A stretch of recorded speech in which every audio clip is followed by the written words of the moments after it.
네, 우리 다 같이 찬송가 183장 찬송하시겠습니다. 빈들의 마른 풀같이 찬송가 183장 우리 찬송 한 장 하시고 예배 시작하겠습니다.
우리 다 같이 묵상 기도하심으로 2020년 5월 31일 성령 강림 주일 예배를 우리 다 같이 묵상 기도하심으로 시작하겠습니다. 다 같이 묵상하시겠습니다.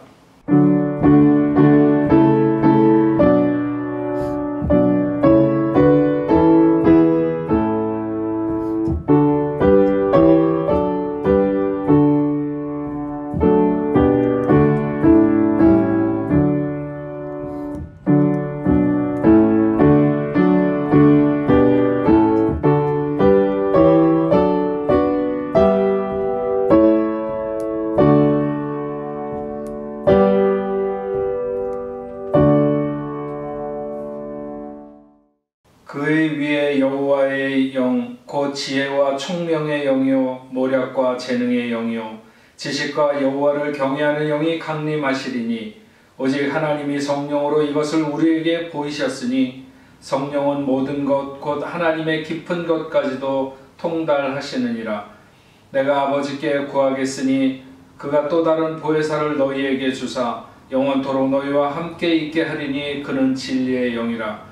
보혜사 곧 아버지께서 내 이름으로 보내실 성령, 그가 너희에게 모든 것을 가르치고 내가 너희에게 말한 모든 것을 생각나게 하리라. 오직 성령이 너희에게 임하시면 너희가 권능을 받고 예루살렘과 온 유대와 사마리아와 땅끝까지 이르러 내 증인이 되리라 하시니라. 하나님은 영이시니 예배하는 자가 신령과 진정으로 예배할지니라. 아멘. 우리 찬송가 68장 찬송하시겠습니다. 찬송가 68장입니다.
우리 사도신경으로 하나님 앞에 신앙 고백 드리겠습니다.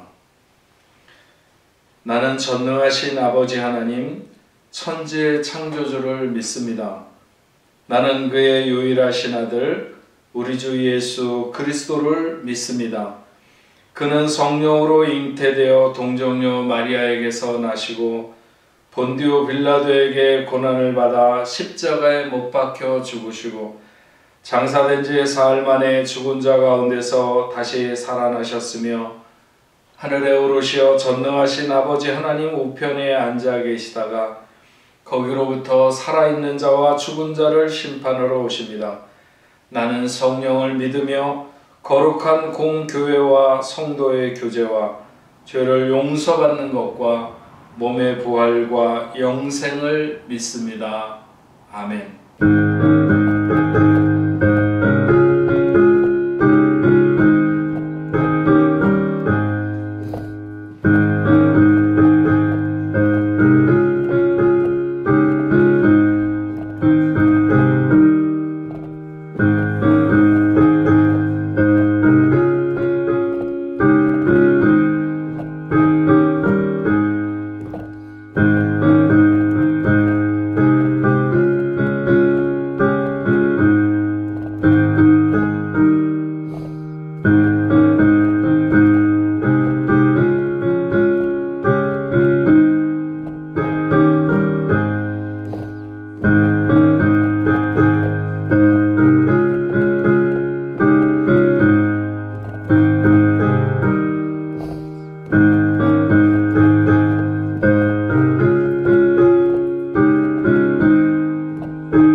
사랑과 긍휼의 하나님 아버지, 어둡고 두려움이 앞서는 이 환난의 시기에 우리를 불꽃 같은 눈동자로 살피시고 보호하시어 이 거룩한 주일 한 자리에 모여 귀한 예배 드릴 수 있게 허락하심에 감사드립니다. 전염병으로 인해 우리가 흩어져 있음에도 불구하고 각 성도들의 삶에 생명의 빛을 비추어 주시고 끊임없는 공급으로 입고 먹게 하심에 감사드립니다. 이 시간 모든 세상의 것을 내려놓고 오직 하나님의 사랑과 인자하심을 깨닫는 귀한 믿음의 시간 되게 하옵소서. 자비로우시고 인자하신 하나님 아버지, 이 시간 죄의 짐을 벗고 엎드려 회개하기를 원합니다. 세상에 이끌려 스스로를 높이고 눈앞의 이익에 마음을 뺏기고 자신의 욕심과 이기심을 앞세워 불순종한 삶의 시간을 보냈습니다. 이 시간 모든 죄를 고백하오니 하나님의 그 긍휼하심으로 용서하여 주시옵소서. 순종함으로 하나님의 자리로 나아가게 하시고 주변을 돌아보며 사랑과 베품으로 섬기는 주님의 향기가 나는 참된 그리스도인으로 거듭나게 하옵소서. 자녀의 건세를 허락하신 하나님 아버지, 주님의 넘치는 은혜 아래 이곳 파리 땅에 뽕너프 교회를 세워주시어 생명의 구원을 감당하는 공동체 되게 하심에 감사드립니다. 이 어려운 시기 빛과 소금의 역할을 담대히 감당하여 길 잃은 영혼들에게 참된 진리를 전파함으로 주님의 참 제자가 넘치는 교회 되게 하옵소서. 또한 주님 앞에 낮고 세상 앞에 승리하는 교회, 치유와 회복의 역사가 일어나는 교회, 기도와 회개가 끊이지 않는 교회, 성령 충만한 교회, 그리고 하나님 보시기에 기뻐하시는 교회 되게 하옵소서. 우리의 예배를 기뻐 받으시는 하나님 아버지, 오늘 이 시간 기쁨과 은혜 가운데 올려드리는 우리들의 예배를 통하여 하나님의 영광만이 나타나며 성령님의 임재를 뜨겁게 체험하는 거룩한 시간 되게 하옵소서. 말씀을 전하시는 담임 목사님을 성령으로 충만케 하사 생명의 말씀에 권능이 있도록 하여 주시어 강력히 선포하게 하옵소서. 그 말씀을 통하여 우리로 하여금 믿음의 재정비와 결단이 있게 하시어 우리 삶 안에서 신앙의 풍성한 열매를 맺게 하옵소서. 다시금 세상에 나아갈 때 우리의 길이요 진리요 생명신 주님의 동행하심을 인지하며 담대히 승리하게 하옵소서. 또한 세상의 두려움과 염려보다는 하나님 나라의 소망을 두므로 어떠한 풍파에도 흔들리지 않고 항상 기도와 말씀으로 깨어있는 삶 되게 하옵소서. 아울러 현재 전 세계에 퍼져 있는 코로나19의 치유와 회복을 위해 기도드립니다. 주님의 섬세한 손길과 거룩하신 능력으로 속히 이 사태가 종식되게 하옵소서. 고통 속에 있는 환자들을 치유하시고 경제적 취약계층에 은혜를 부어주시고 각국의 지도자들에게 지혜를 허락하여 주시옵소서. 이 사태를 통하여 하나님의 나라가 이 세상에 뚜렷이 나타나며 길 잃은 영혼들의 참된 회개가 있게 하시고 그리스도인으로 하여금 믿음 안에서 각자가 맡은 사명을 감당케 하옵소서. 오늘 이 예배를 위해 헌신하고 섬기는 모든 손길을 축복하여 주시고 목사님과 강도사님, 전도사님, 선교사님 그리고 그들의 가정 가운데 임하여 주시어 영육간의 강건함 허락하여 주시옵소서. 각지에 흩어져 있는 모든 성도들과 그들의 가정 가운데 또한 동일한 은혜 허락하여 주시옵소서. 이 거룩한 예배를 드릴 수 있도록 은혜 주심에 감사드리며 이 모든 말씀 오늘도 살아계셔서 역사하시는 예수님의 귀하신 이름으로 기도드립니다.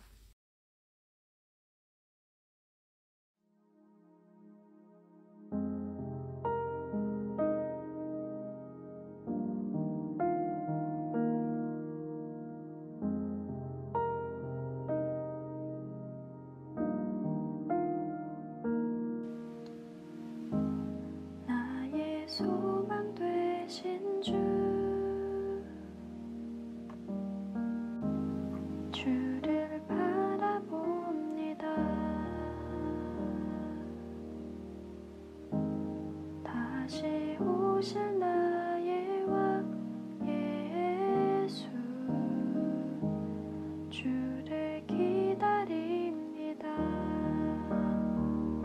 밤이 나나지나 어제나 오늘도 영원히 주만 찬양해.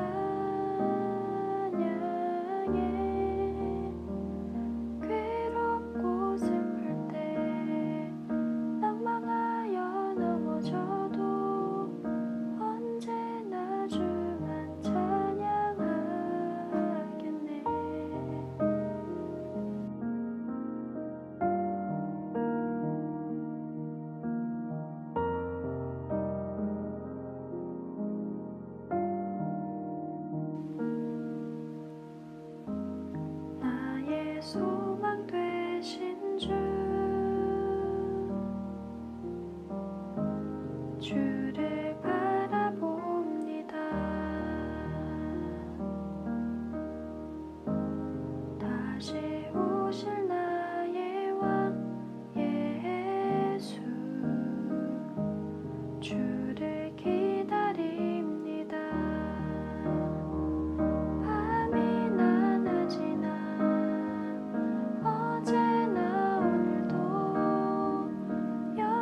우리 다 같이 하나님의 말씀 보시겠습니다.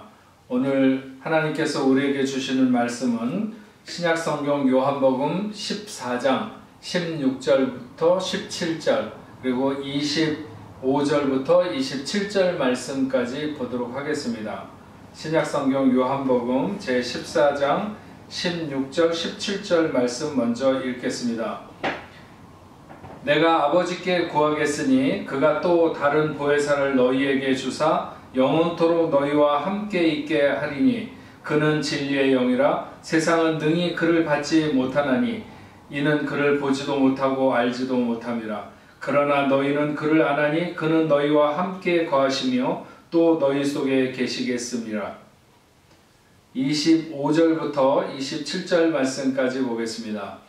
내가 아직 너희와 함께 있어서 이 말을 너희에게 하였거니와 보혜사 곧 아버지께서 내 이름으로 보내실 성령 그가 너희에게 모든 것을 가르치고 내가 너희에게 말한 모든 것을 생각나게 하리라. 평안을 너희에게 끼치노니 곧 나의 평안을 너희에게 주노라. 내가 너희에게 주는 것은 세상이 주는 것과 같이 아니하니라. 너희는 마음에 근심하지도 말고 두려워하지도 말라. 아멘. 네, 복내포 성도 여러분, 한 주간도 잘 지내셨습니까? 우리가 영상으로 이렇게 예배한 지가 벌써 12번째 주일입니다. 다행스럽게 오늘은 그래도 영상으로도 이렇게 예배를 드리시는 분들이 있지만 또 오후 시간에는 교회에 나와서 하나님의 성전에서 예배를 드리게 됩니다.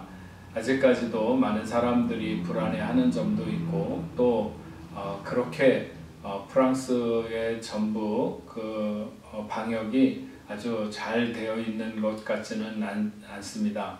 그래서 저희 교회나 혹은 같이 쓰고 있는 영국 교회에서 보다 철저하게 저희가 그 여러 가지 위생 점검을 하고 또 사회적 거리두기로 해서 일정한 그 거리를 두고 또 많은 것들을 조심스럽게 이렇게 잘 준비해서 오늘 오후에 2번 예배를 드리게 됩니다.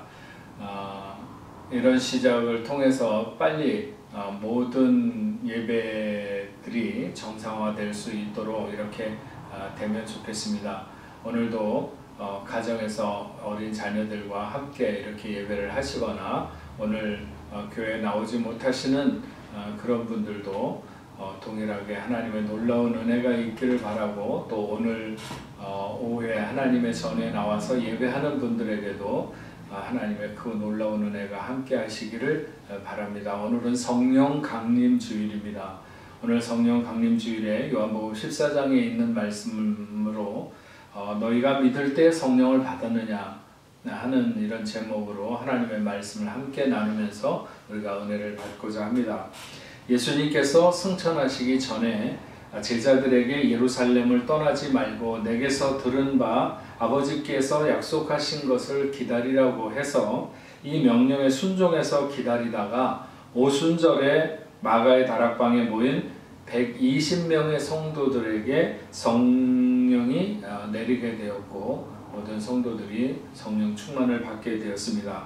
6월절 이튿날서부터 50번째 되는 날, 즉 예수님께서 부활하신 날부터 시작해서 50번째가 되는 날이 오순절이라고 하는데 이 날에 성령이 내리면서 복음 전도가 시작되어 성령 강림절이라 이렇게 부르기도 하고 이날은 엄밀하게 말하면 모든 교회의 시작일이다 이렇게 말할 수 있는 것이죠. 이번에 코비드-19로 인해서 예배를 드리지 못하다가 다시 예배가 허용되기를 원할 때 이번 성령 강림 주일에는 꼭 교회에서 예배를 드릴 수 있게 해달라고 강력하게 요청하는 그런 기관들이 있어서 아마 나라에서도 지난주서부터 일정한 조건을 지켜서 예배를 드릴 수 있도록 이렇게 허락된 것 같습니다. 어쩌면 지금 교회가 지키고 있는 여러 절기보다 이 성령 강림절이라고 하는 것은 훨씬 더 의미가 있는 그런 절기이고 주일이 아닐까 이렇게 또 생각합니다. 만약 성령이 강림하셔서 교회와 함께 하시고 우리와 함께 하시지 않는다면 우리도 그냥 세상의 많은 종교들 중에 하나에 불과할 것이다 이렇게 말할 수 있습니다. 하지만 성령이 오셔서 우리와 함께 하신다고 하는 것은 수많은 죽은 신을 섬기거나 혹은 자기들이 만들어낸 신을 섬긴다고 하는 것과는 전혀 다른 것이죠. 저는 예수를 믿기 시작하면서 중학교 다닐 때 당시에 아버님이 목회를 하셨는데 아버지에게 반항하는 의미에서 주일 예배를 빠지고 북한산으로 놀러를 갔던 적이 있었습니다. 이후에는 군대 생활을 하는 굉장히 어렵고 답답한 어려운 시간에도 빠짐없이 교회에 나가서 예배를 드렸던 것 같습니다. 제 기억으로는 중학교 때 그때 한 번 예배를 빠진 것밖에 없었는데 이번에 꽁피누멍 기간에 우리가 예배에 함께 모두 모일 수 없는 시간을 꽤 오랜 시간 가져서 12번째 주일 만에 저희가 다시 모이니까 벌써 3개월이 지난 것입니다. 아직까지 완전히 개방된 것이라고는 할 수 없습니다. 대부분이 그렇겠지만 교회 다니는 분들이 아마도 가장 오랜 시간 교회에 나아가지 못하면서 보낸 시간이 아닐까 이렇게 생각이 듭니다. 첫 주일에 영상으로 예배를 드릴 때 얼마나 눈물이 나는지 그리고 사람이 얼마나 또 상황에 잘 적응하고 익숙해지는지 마치 그렇게 예배하는 것이 시대에 맞는 방법이냐 이렇게 받아들이는 우리 자신의 모습들을 발견하면서 아마 많이들 놀라지 않을까 이런 생각이 듭니다. 이런 시간을 어떻게 정의해야 되는지에 대해서 성도들은 성도들대로 목회자는 목회자들대로 여러 가지 생각을 많이 하는 것 같습니다. 개인적으로 몸이 아파 병원에 입원해 있는 관계로 오랜 시간 교회에 출석하지 못하는 경우와 같이 생각해 볼 수도 있고 온 나라가 그렇게 실행하고 있으니까 혹시 옛날로 비교하면 타국의 포로로 잡혀가 있었던 시간들 이런 시간들도 생각해 봅니다. 분명한 것은 이런 시간이 많은 사람들에게 어떤 분기점이 될 수 있다. 저는 그렇게 생각합니다. 바벨론 강가에서 하나님의 집을 생각하며 울던 사람들은 하나님을 마음껏 예배하던 시간이 얼마나 좋았었는가 하는 것을 알고 그리워하다가 회복의 시간을 감격적으로 갖는 사람도 있었습니다. 그렇지만 자기가 있는 곳이 어디든지 오직 살아남는 것에만 골몰하며 그 세상에 코를 박고 살기의 그 끝판자로 전락할 수도 있다는 사실을 잊어서는 안 됩니다. 많은 것으로 우리의 믿음을 시험하는 시험들이 진행될 것입니다. 모쪼록 우리 뽕래포교회 성도들은 어떤 상황에서든지 하나님을 깊이 사랑해서 하나님에게까지 그 마음이 닿아 있는 여러분들이 되시기를 주님의 이름으로 축원합니다. 너희가 믿을 때 성령을 받았느냐 하시는 이 말씀은 원래 사도행전 19장 2절에 바울이 에베소에 와서 어떤 제자들을 만나서 묻던 질문이었습니다. 그랬더니 이 바울의 물음을 들은 제자들이 우리는 성령이 계심도 듣지 못했다. 자기들은 오직 요한의 세례만을 알고 있다고 하니까 바울이 말하기를 요한이 회개의 세례를 베풀면서 내 뒤에 오시는 이를 믿으라고 하지 않았느냐. 이는 예수를 가리키는 거라고 하면서 그들에게 주 예수의 이름으로 세례를 베풀며 그들에게 안수할 때 성령이 그들에게 임하셔서 그들이 방언도 하고 예언도 했다. 이렇게 성경은 기록하고 있습니다. 너희가 믿을 때 성령을 받았느냐? 믿는 것까지는 똑같은데 성령을 받았느냐 안 받았느냐 하는 것으로 또 갈라지게 되는 것을 알 수 있습니다. 그러나 앞에서도 말했지만 복음 전도와 교회의 시작은 성령 강림으로부터 시작된 것을 알 수가 있습니다. 앞에서 우리가 이 시대를 어떻게 살아내야 하는가 하는 것에 대한 염려를 말씀드렸는데 실제 해답은 매우 간단하다고도 말할 수 있습니다. 우리가 성령에 붙들려서 성령의 사람이 되면 세상이 어떻게 바뀌든지 세상이 우리를 어떻게 위협하든지 상관없이 우리는 하나님의 사람의 길을 가게 될 것이라 이렇게 생각합니다. 그래서 우리는 오늘 말씀이 매우 중요합니다. 너희는 믿을 때 성령을 받았느냐? 우리가 이 시대를 성령 받은 사람으로 살아간다면 성령이 사람들에게 나타내시는 같은 특성이 드러나게 되리라고 봅니다. 보혜사라고 하는 말은 헬라어로 파라크레토스라고 하는데 다른 사람을 돕기 위해서 부름받은 자를 가리키는 말입니다. 오늘 본문 16절에 보혜사가 우리와 함께 있을 것이라고 하고 26절, 27절에는 모든 것을 가르치고 모든 것을 생각나게 하고 그분의 평안을 준다고 말씀하고 있습니다. 보혜사 성령은 우리의 변호자가 되시고 위로자가 되시고 또 우리의 조력자가 되시기도 하시며 우리의 상담자가 되시기도 하십니다. 각 나라 여러 성경이 조금씩 그 의미를 확장시키면서 다르게 표현하고 있는데 한 가지씩 우리에게 이런 특성이 있는가 하는 것을 살펴보면 우리가 성령을 받았는가 하는 것을 확인시켜주는 작업이 될 것이다 이렇게 생각이 듭니다. 그래서 가장 먼저 생각하는 것은 우리는 문제 있는 사람의 변호인인가 하는 것을 돌아보면 좋을 것 같습니다. 영어 성경 중에 어떤 성경은 보혜사를 변호사라 이렇게 번역한 성경도 있습니다. 제가 교회 목회를 하면서 가끔 뿌듯하게 생각하는 것 중에 하나가 우리 교회에 변호사들이 여러 명 있다고 하는 것입니다. 그래서 누군가와 이 땅에서 살아가다가 어떤 문제에 부딪히면 나는 우리 변호사랑 얘기를 해라 이렇게 말을 해야지 늘 그렇게 생각을 하면서 삽니다. 물론 그런 실제로 부딪혀가지고 우리 변호사와 얘기하라고 이런 얘기를 해보지는 않았지만 마음은 늘 그렇게 가지고 살아갑니다.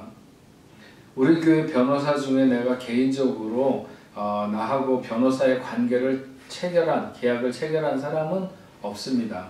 그래도 나는 그들이 변호해 주리라고 하는 믿음이 있어서 늘 그냥 그렇게 생각을 하는 거죠.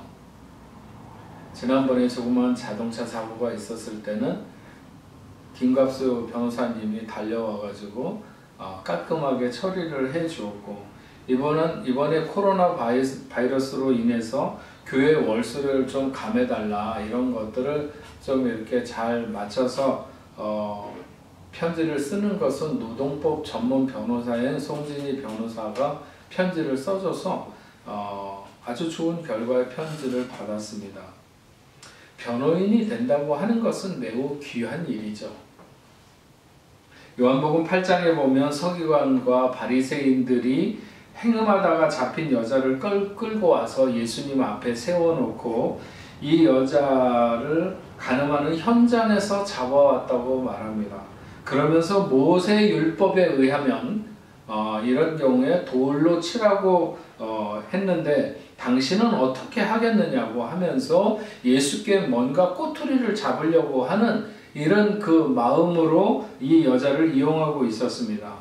그때 예수님께서 땅에 엎드려서 무엇인가를 글을 쓰시더니 너희 중에 죄 없는 자가 먼저 돌로 치라고 하시니까 어른들로부터 시작해서 젊은이들까지 하나둘 떠나가고 여자와 예수밖에 남지 않게 되었습니다. 주님이 여자에게 너를 고발하던 자가 어디 있느냐? 너를 정죄하는 자가 있느냐? 여자가 없다고 하니까 예수님께서 나도 너를 정죄하지 아니하노니 가서 다시는 죄를 범하지 말라고 하면서 그를 돌려보내셨습니다. 이보다 더 완벽한 변호는 세상에 없죠. 죽을 자리에서 그를 살려냈을 뿐만 아니라 용서를 통한 새 삶의 길을 열어주신 것을 알 수 있습니다. 문제 있는 사람에게 문제 없는 사람에게 변호인은 필요하지 않습니다. 문제가 있기 때문에 변호인을 찾는 것이고 얼마나 잘 변호해 주는가 하는 것은 그 문제를 가지고 있는 사람에게는 너무나도 중요한 것이죠. 구원 이후의 삶을 살아가는 사람들에게도 문제가 너무 많은 것을 주님이 아셨습니다. 그래서 육신의 몸으로 이 땅에 오신 주님이 모든 사람을 다 따라다니면서 해결해 줄 수는 없으셨기 때문에 그분이 하늘에 오르시면서 성령을 기다리라고 말씀하셨고 그 성령이 오시면 우리가 만나는 수많은 문제의 변호인이 되어 주실 것이다. 이렇게 말씀하신 것입니다. 성령을 받은 사람의 특징은 문제를 안고 곤란하고 난처한 처지에 있는 사람들에게 변호인이 되어주는 것입니다. 성령 받아서 재판관이 된다고 말하지 않습니다. 그러나 얼마나 많은 사람들이 재판관이 되고 싶어서 성령을 받아야 하는 것처럼 그래서 판단하려고 하는 사람들이 매우 많습니다. 우리가 믿을 때 성령을 받았다면 우리는 기꺼이 어떤 문제에 시달리는 사람에게 다가가서 그 인생에게 변호인의 특징을 드러내는 그런 삶이 되어야 할 것입니다. 우리가 성령 받은 사람이라면 우리는 모두가 다 누군가에게 변호인이 되어야 합니다. 두 번째로 우리는 슬픈 자에게 위로자가 되어야 됩니다. 보혜사는 위로자의 역할을 담고 있습니다. 상처받은 자, 실패한 자, 슬픔에 빠진 자를 위로해야 되는 것입니다. 위로가 된다고 하는 말은 본래 힘있게 한다. 네, 힘이 없는 사람을 힘있게 한다. 연약한 사람을 강하게 한다. 성령은 우리가 슬픔에 빠져 있을 때 다가오셔서 용기와 담력을 주시고 그래서 넉넉하게 이기게 하시는 것입니다. 예수님이 십자가에 달리신 이후에 제자 둘이 엠마오로 내려가고 있었습니다. 그들은 마음이 무척 무겁고 슬펐습니다. 그때 주님이 그들의 곁에 오셨고 꽤 먼 길을 이렇게 같이 동행해 주셨습니다. 그리고 주님의 동행에서 그들은 마음의 뜨거움을 느꼈습니다. 오늘 본문 16절에도 보혜사를 너희에게 주사 영원토록 너희와 함께 있게 하리니라고 하셨고 27절 말씀에는 평안을 너희에게 끼치노니 곧 나의 평안을 너희에게 주노라. 내가 너희에게 주는 것은 세상이 주는 것과 같이 아니하니라. 너희는 마음에 근심하지도 말고 두려워하지도 말라. 하나님은 항상 우리의 위로자 되기를 원하셨습니다. 이사야 49장 15절 말씀에 여인이 어찌 그 젖먹는 자식을 잊겠으며 자기 태에서 난 아들을 긍휼히 여기지 않겠느냐. 그들은 혹시 잊을지라도 나는 너희를 잊지 아니할 것이다. 죄송합니다. 이사야 66장 13절 말씀에 보면 어미가 자식을 위로함 같이 내가 너희를 위로할 것인즉 너희가 예루살렘에서 위로를 받으리니 말씀했습니다. 고린도후서 1장 4절에는 우리가 모든 환난 중에서 우리를 위로하사 우리로 하여금 하나님께 받은 위로로서 모든 환난 중에 있는 자들을 능히 위로하게 하시는 이시로다. 사랑하는 사람이 죽어서 슬픈 자에게, 소망하던 모든 것이 무너져서 절망스러운 자에게, 호흡조차 힘들 만큼 건강을 잃어서 낙심될 때, 세상 그 어디에도 기댈 것 없어 갈 곳 없고 비참하고 초라할 때 성령은 위로자로 우리에게 다가오십니다. 그분의 위로는 같이 탄식하는 것으로 끝나는 것이 아니라 새 힘을 주시고 소망을 주시는 참된 위로의 능력이 되시는 것을 알 수 있습니다. 너희가 믿을 때 성령을 받았느냐? 성령이 함께하는 사람이라면 우리는 세상의 위로자가 되어야 합니다. 슬픔과 탄식이 변하여 기쁨과 감사가 될 수 있도록 위로가 되어야 하는 것이죠. 간혹 우리는 위로자를 가장해서 약을 올리는 경우가 있습니다. 아니, 남의 슬픔을 즐기는 교묘한 위로자가 되는 것이죠. 부인과 이혼하고 술에 쩔어서 살아가다가 어떻게 임시 우편 배달부가 된 사람이 있었습니다. 그는 가정과 직장 등 사회생활 모든 면에 절망 속에 빠져 있었던 브래디라고 하는 사람입니다. 그런데 어느 날 편지 한 통을 배달하도록 이렇게 받았는데 그 수취인이 하나님이었습니다. 그것을 어떻게 해야 하는지 몰라서 상사에게 물었더니 네 구역에서 너에게 맡겨진 일에 일어난 일이니까 네가 알아서 하라고 했고, 그래서 우연히 자기가 자주 들으던 바에서 그 이야기를 하게 되었는데, 바텐더는 그러면 교회에 가져가야 하는 것 아니냐고 해서 이 사람은 몰래 교회에다 갖다 놓으려고 하다가 목사에게 들켜서 목사에게 안수 기도까지 받고 그 편지가 당신에게 간 이유가 있을 것이라고 해서 돌려받아 가지고 나오게 됩니다. 하나님께 편지를 쓴 아이는 소아암을 앓고 있는 8살짜리 타일러라고 하는 아이였습니다. 자신의 처지가 힘든데도 불구하고 다른 사람을 위해서 하나님께 편지를 쓰는 그 마음에 우편배달부는 차츰 마음을 열어가면서 삶의 회복을 갖게 되고, 나중에는 그 아이가 이웃을 위해서 하나님께 쓴 편지를 한 사람에게 전해주면서 또 다른 사람에게 전해지게 됩니다. 타일러의 편지를 받은 친구들은 그 이웃들을 위해서 편지를 하나님께 쓰게 되고, 타일러가 세상을 떠난 뒤에는 하나님께 보내는 편지만을 수집하는 타일러 우체통이라고 하는 것이 생기게 됩니다. Letters to God이라고 하는 영어의 줄거리인데요. 아이를 통해서 우편배달부 브래디가 위로를 받고 타일러의 친구들과 동네 사람들이 변화되어가는 것을 그린 영화입니다. 영화의 내용은 각색된 것이지만 이것은 실제 인물을 바탕으로 해서 만들어진 영화입니다. 많은 사람들이 고통과 절망 속에 살아갑니다. 그런데 그 위로자는 의외의 사람일 수 있다고 하는 것이죠. 어쩌면 그리스도인 중에는 가장 고통 속에 있는 자가 가장 세상의 위로자가 될 수 있지도 않을까, 이런 생각도 해보게 됩니다. 우리는 변혁의 시대를 살고 있고 많은 사람들에게 적지 않은 위기의 시대를 맞고 있습니다.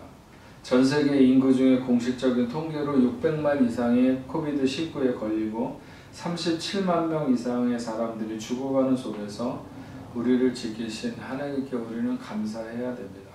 하지만 그런 사람들이 우리의 가족 중에 있지 않다 할지라도 너무나 많은 사람들이 지금 막막한 시간 앞에 서 있을 수 있습니다. 말 한마디의 위로가 큰 삶의 용기로 이어질 수 있는 시간이죠. 성경에 성령 받아서 부자 되라거나 아니면 성령 받아서 유명해지라고 하는 말씀은 하고 있지 않습니다.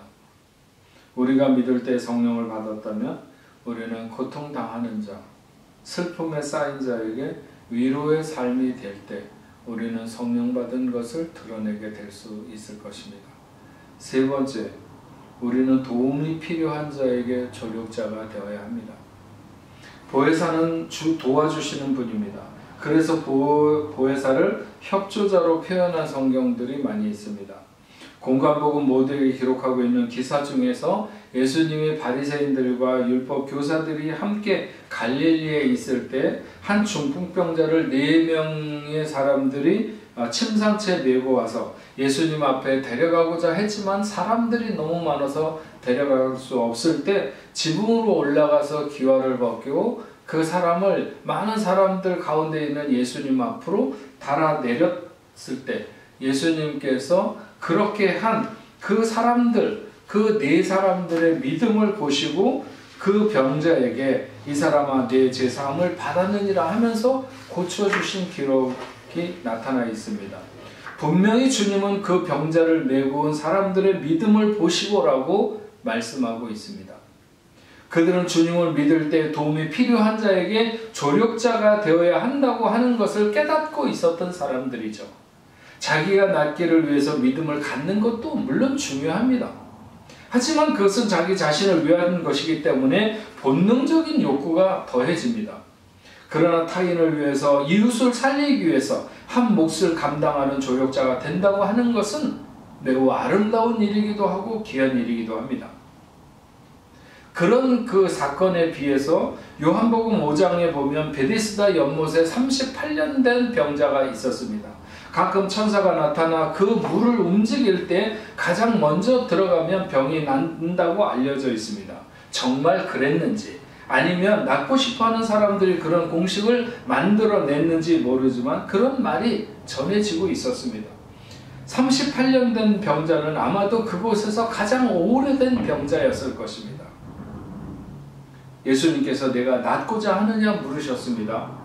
병자가 말하기를 주여 물이 움직일 때 나를 못에 넣어주는 사람이 없어서 내가 가는 동안에 다른 사람이 먼저 내려가나이다.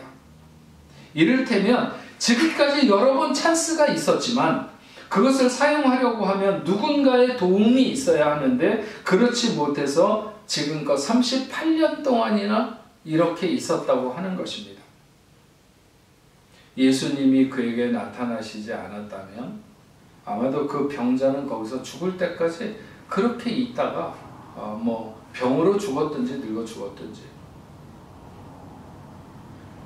사도행전 8장에 보면 에디오피아의 관리인 네시가 광야를 지나고 있을 때 성령께서 빌립에게 수레로 나아가라고 하시면서 그가 이사야의 글 읽고 있는 것을 도와서 그로 하여금 깨닫도록 해줍니다. 그가 물 있는 곳에 이르렀을 때 자신의 신앙 고백과 더불어서 함께 세례를 받게 되죠.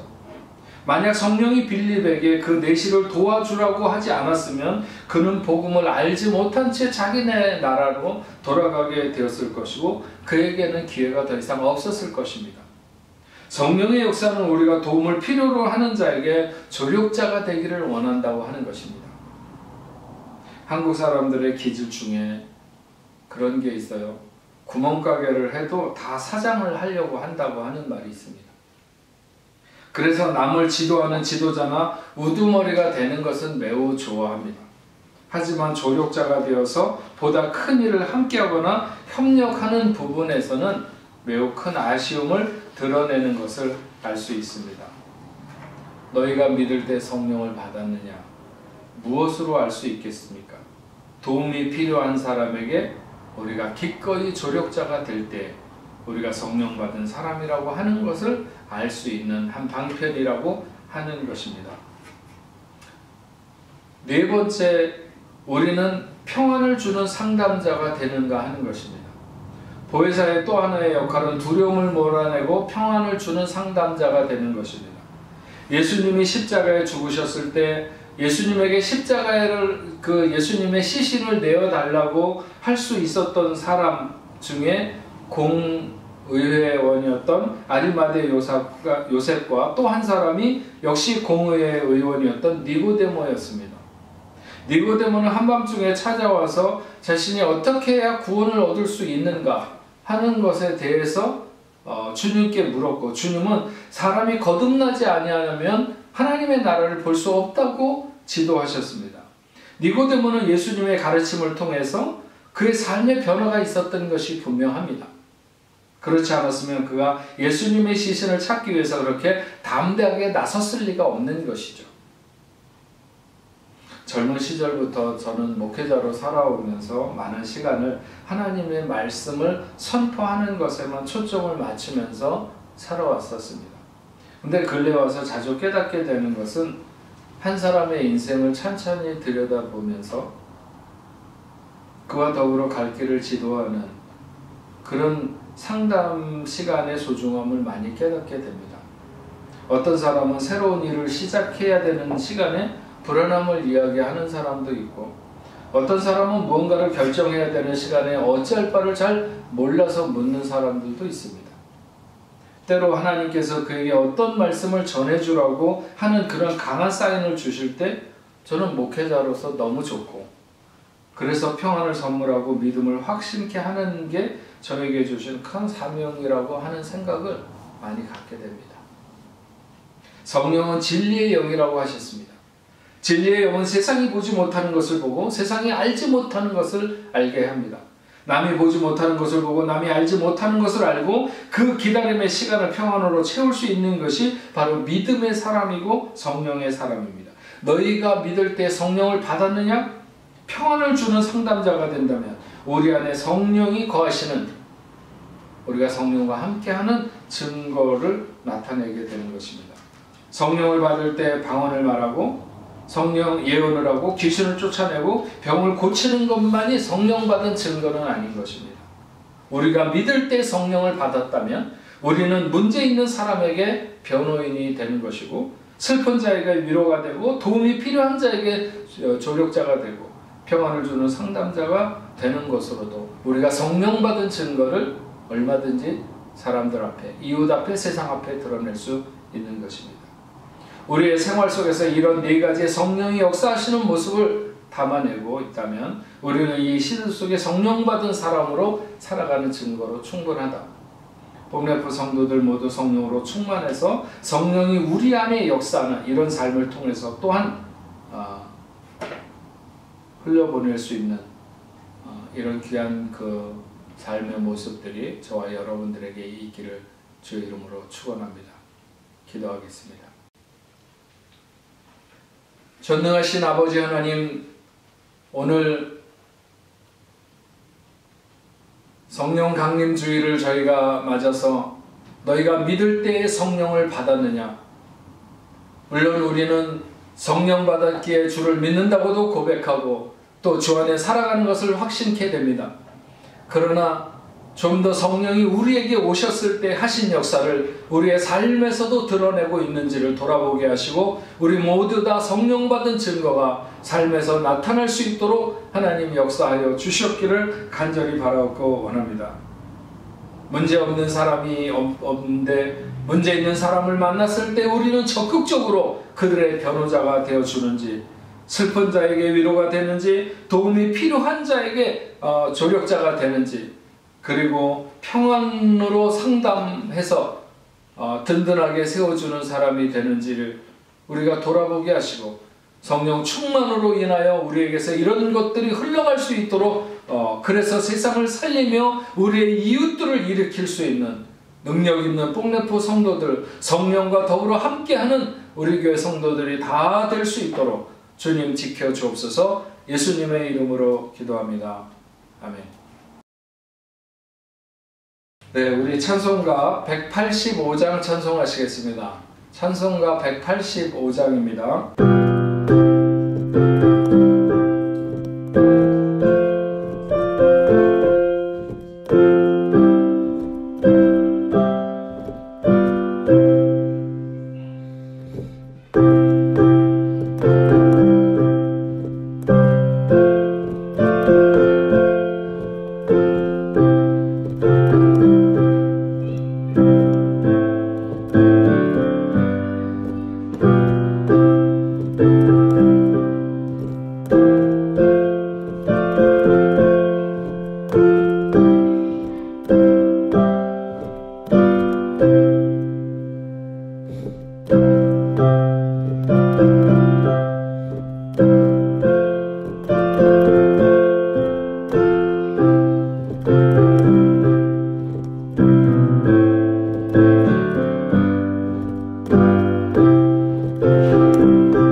같이 기도하시겠습니다. 전능하신 아버지 하나님 감사합니다. 오늘도 하나님 앞에 영상으로 예배하는 우리 뽕래포 성도들 위해 하늘의 은혜와 복으로 함께하여 주시옵시고 저들이 이 시간에 하나님 앞에 예배하며 귀한 예물을 구별하여 드리는 저들의 손길을 만배로 복주셔서 저들이 하는 사업과 가정과 직장생활 하는 모든 일들 학업 위에도 하나님 함께하여 주시옵시고 삶의 전체를 통해서 하나님 영광받아 주옵소서. 믿음의 자녀들답게 의로운 길을 걸어가게 하시고 언제 어디서든지 정직하며 부지런하며 열심을 다해서 아버지 하나님 다른 사람을 섬기고 도와주는 아름다운 삶을 살아가는 귀한 자녀들 다 될 수 있도록 주여 도와 주시옵소서. 너희가 믿을 때 성령을 받았느냐 하시는 말씀처럼 우리가 성령 받은 자로서 그 증거가 삶에서 드러날 수 있도록 주여 도와 주시옵시고 많은 사람들에게 이정표와 같은 삶을 살아갈 수 있는 복된 자녀들 다 될 수 있도록 주님 도와 주옵소서. 오늘도 하나님 앞에 11조로 감사 예물로 선교 헌금으로 주일 헌금으로 드린 모든 예물들을 하나님 복 주시고 아버지 하나님 우리 교회가 저들을 통하여 더더욱 하나님의 귀한 역사를 잘 감당할 수 있도록 주여 도와 주시옵시며 흩어져 있는 모든 성도들 위해 은혜 위에 은혜로 함께하여 주옵소서. 무엇보다도 선교 주일을 맞아서 흩어져 있는 모든 선교사님들 그 사역지 위에도 하나님 함께하여 주셔서 저 아프리카와 중동에 하나님의 놀라운 역사가 나타날 수 있도록 인도하여 주시옵시고 절망의 아버지 하는 산을 넉넉히 넘어서며 승리할 수 있는 귀한 선교사님들 될 수 있도록 주님 역사하여 주옵소서. 질병으로 고통받는 자녀가 있습니까? 하나님 저들을 고쳐주시고 치료하여 주시옵시며 저들의 마음의 소망을 이룰 수 있는 귀한 역사 있도록 인도하여 주옵소서. 언제 어느 곳에 있든지 아버지 하나님 저들 모두에게 하나님 함께하여 주시옵시고 오늘 하나님 앞에 나와 예배하는 자녀들에게도 아버지 하나님 그 어떤 질병도 엄습하지 못하도록 주님 도와 주시옵소서. 이제는 우리 주 예수 그리스도의 은혜와 하나님 아버지의 크신 사랑과 성령님의 감화 감동으로 교통하심이 오늘 하나님 앞에 예배하는 당신의 사랑하는 귀한 자녀들과 저들의 가정과 직장과 두고온 고국교회 세계 만방에 흩어져 복음을 전하는 모든 선교사들과 그 사역지 위에 이제로부터 영원토록 함께 있을지어다. 아멘.